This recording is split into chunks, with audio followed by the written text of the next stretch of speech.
Well, there are some changes coming to employment insurance, and critics say the government is trying to make them without telling Canadians exactly how they will affect people who lose their jobs.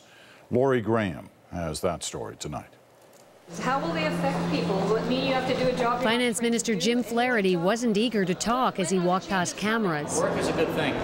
The government has been vague about its planned changes to the Employment Insurance Act. They're buried in Bill C-38, the 400-page omnibus budget bill.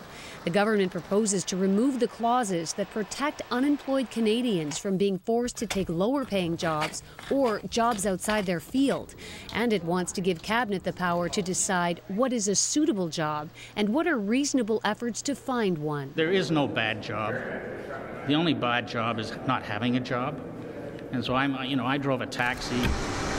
It's true, Flaherty did drive a taxi in Toronto, but it was never intended to be a permanent job.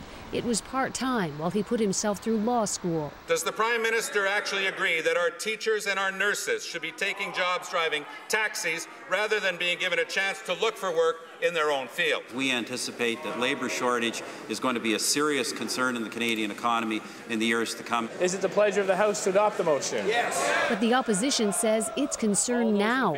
Bill C-38 is on its way to becoming law, and before the final vote, it wants more details. If somebody teaching were to lose their job, and the government were to say, well, very well, you've lost your job. We think the most suitable job for you now is to work at McDonald's.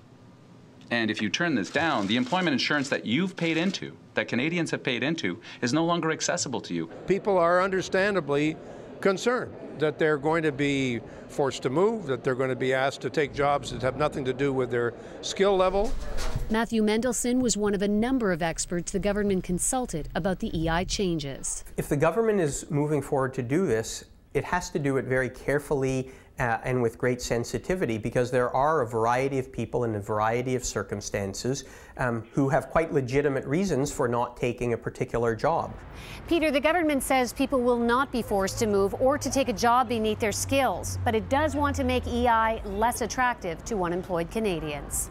All right, Laurie, thank you. Laurie Graham in Ottawa tonight.